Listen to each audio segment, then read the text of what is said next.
বন্ধুরা, স্বাদের সঙ্গী চ্যানেলে আপনাদের সকলকে স্বাগত। আজকে আমি বানাবো চিংড়ি মাছের মালাইকারি। তো দেখে নিন চিংড়ি মাছের মালাইকারি বানানোর জন্য আমি কী কী নিয়েছি। প্রথমেই 500 গ্রাম চিংড়ি মাছ আমি পরিষ্কার করে ধুয়ে রেখেছি। এরপর লাগছে সর্ষের তেল, তারপর লাগছে পেঁয়াজ কুচো, একটু আদা, একটু রসুন, কাঁচা লঙ্কা, আর তারপর হচ্ছে এখানে কাজু নিয়েছি, নারকেল নিয়েছি, কিশমিশ নিয়েছি। এগুলো সব আমি পেস্ট করব। আর তারপর এখানে নিয়েছি 2টো তেজপাতা, লবঙ্গ, এলাচ, দারচিনি, আর হচ্ছে গোটা জিরে, এগুলো ফোড়নের জন্য। আর লাগছে নুন, হলুদ, এখানে জিরে গুঁড়ো, আর এখানে গরম মশলা গুঁড়ো নিয়েছি। আর সব থেকে লাস্টে দেবো হচ্ছে ফ্রেশ ক্রিম, সেটাও নিয়েছি। প্রথমে একটা মিক্সার জার আমি নিয়ে নিয়েছি। ওর মধ্যে আমি 6 কোয়া রসুন, তারপর হচ্ছে গ্রেট করা আদা, 2টো কাঁচা লঙ্কা, আর পরিমাণ মতো 2টো বড় পেঁয়াজ আমি ওর মধ্যে দিয়ে দিচ্ছি। এবার একটু জল দিয়ে এগুলোকে আমি পেস্ট করে নেব। এবার চিংড়ি মাছগুলোর মধ্যে আমি পরিমাণ মতো নুন, হলুদ দিয়ে দিচ্ছি।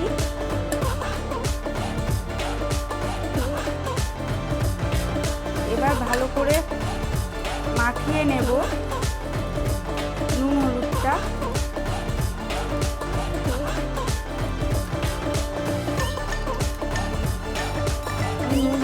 মাখিয়ে নিই, তারপর ফিরে আসছি আপনাদের কাছে। চিংড়ি মাছগুলোতে আমার নুন হলুদ মাখানো হয়ে গেছে। এবার একটা ফ্রাইং প্যানের মধ্যে আমি পরিমাণ মতো তেল দিয়ে দিয়েছি। এবার চিংড়ি মাছগুলোকে দিয়ে আমি ভেজে নেব।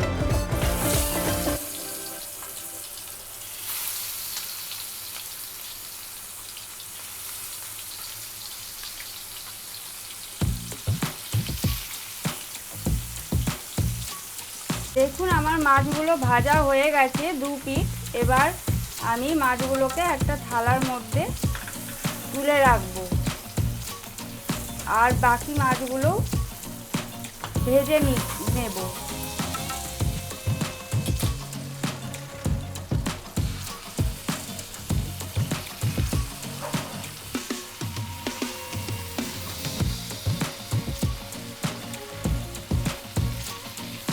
দেখুন আমার মাছগুলো ভাজা হয়ে গেছে এবং একটা থালার মধ্যে আমি তুলে রেখে দিয়েছি। এরপর একটা ফ্রাইং প্যানের মধ্যে আমি আর একটু তেল দিয়ে ওর মধ্যে গোটা জিরে দিয়ে দিলাম, আর 2টো তেজপাতা, আর এই যে ফোড়নে যেটা নিয়েছি দারচিনি, এলাচ আর লবঙ্গ, সেটা দিয়ে একটু নাড়িয়ে নিচ্ছি। যখন এখান থেকে একটু সুন্দর একটা গন্ধ বেরোতে শুরু করবে, তখন আমি যে মশলাটা বানিয়ে রেখেছি সেই মশলাটা এর মধ্যে দিয়ে দেব। আমার গরম হয়ে গেছে। এবার ওর মধ্যে যে মশলাটা পেস্ট করে রেখেছি সেটা ঢেলে দিচ্ছি।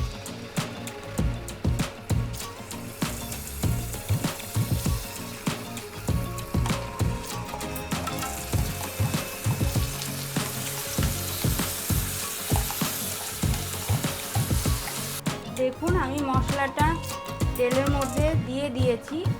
আদা, রসুন আর পেঁয়াজ আর লঙ্কার পেস্ট। এবার ভালো করে আমি ওটা নাড়িয়ে নেব যতক্ষণ না মশলা থেকে তেল বেরিয়ে যাচ্ছে, যাতে মশলার একটা যে কাঁচা গন্ধ থাকে সেটা যেন চলে যায়। আমি নাড়িয়ে নিই, তারপর একটু পরে ফিরে আসছি। দেখুন আমার মশলাটা প্রায় ভাজা ভাজা হয়ে গেছে। এবার ওর মধ্যে পরিমাণ মতো জিরে গুঁড়ো, হলুদ আর নুন দিয়ে একটু নাড়িয়ে নিচ্ছি। আর একটু ওর মধ্যে জল দেব যাতে মশলাটা পুড়ে না যায়। আপনারা এখানে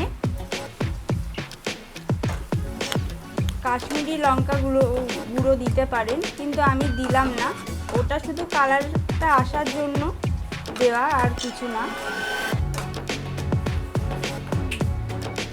তো আমি এটা ভালো করে কষিয়ে নিচ্ছি, তারপর ফিরে আসছি। এবার আমি একটা মিক্সার জার নিয়ে নিয়েছি। এবার যে নারকেলটা আমি কুচিয়ে রেখেছিলাম ওটা ওর মধ্যে দিয়ে দিচ্ছি, তারপর কাজু কিশমিশও ওর মধ্যে দিয়ে দিচ্ছি আমি। তারপর পরিমাণ মতো ওর মধ্যে জল দিয়ে ওটা আমি একটু পেস্ট করে নেব। এখন আমার মশলাটা ভাজা ভাজা হয়ে গেছে। এবার যে আমি নারকেল কাজু কিশমিশ পেস্ট করে রেখেছি ওটা এর মধ্যে দিয়ে দেব। আপনারা ছেঁকেও দিতে পারেন, কিন্তু আমি নারকেলটা না ছেঁকেই দিলাম, এতে কি খেতে ভালো লাগে। এবার নাড়িয়ে নিচ্ছি। নাড়িয়ে নেওয়ার পর আবার ফিরে আসছি। দেখুন আমার মশলাটা কষানো হয়ে গেছে। এবার নারকেলটা যে আমি পেস্ট করে রেখেছিলাম জারের মধ্যে, ওই জারটার মধ্যে একটু জল দিয়ে আবার দিয়ে দিলাম। এবার একটু নাড়াচাড়া করে নেব।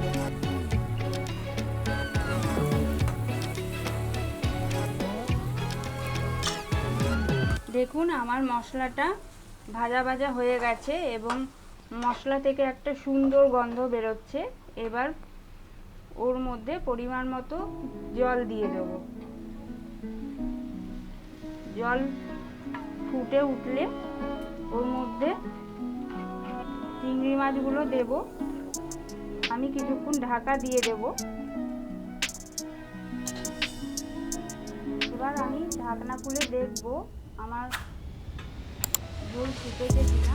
হ্যাঁ, আস্তে আস্তে ফুটতে শুরু করেছে। এবার আমি ভেজে রাখা চিংড়ি মাছগুলো ওর মধ্যে দিয়ে দেব, যাতে মশলাটা ভালোভাবে ওর মধ্যে ঢোকে। মাঝখানে একটা জিনিস দেখানো হয়নি, আমি মধ্যেখানে চিনিটা দিয়েছি, ওটা শুধু খালি একটু টেস্টটা ভালো হওয়ার জন্য। আপনারা না চাইলে নাও দিতে পারেন, কোনো অসুবিধা নেই। এবার আমি একটু নাড়িয়ে দেব, তারপর আবার ঢাকা দিয়ে দেব। এই 10 মিনিট ওটাকে একটু ফুটতে দেব, তারপর ফিরে আসবো। এবার ঢাকনা খুলে দেখব আমার চিংড়ি মাছ হয়েছে কিনা। হ্যাঁ, আমার চিংড়ি মাছ একদম হয়ে গেছে, ভেতরের মশলাও ঢুকে গেছে। এবার এর মধ্যে আমি গরম মশলা গুঁড়ো দিয়ে দেব, আবার একটু নাড়িয়ে নেব।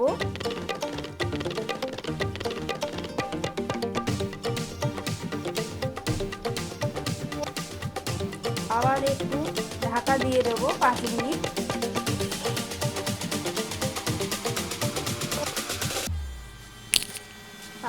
হয়ে গেছে। এবার দেখুন আমার চিংড়ি মাছ একদম রেডি সার্ভ করার জন্য। এবার আমি গ্যাস বন্ধ করে দিলাম। এবার আমি অন্য একটি বাটিতে সার্ভ করছি। দেখুন বন্ধুরা, আমি একটি বাটিতে সার্ভ করে নিয়েছি। এবার ওপর থেকে একটু ফ্রেশ ক্রিম দিয়ে দিচ্ছি, এটি শুধু দেখতে ভালো লাগার জন্য। গরম গরম ভাতের সাথে পরিবেশন করুন চিংড়ি মাছের মালাইকারি। আমাদের এইদিকে তো আজকে বৃষ্টি হচ্ছে, পুরো জমে যাবে। তো আপনারাও জানাবেন আমার এই রান্না করে যে কীরকম লাগলো, আর কমেন্ট করবেন অবশ্যই।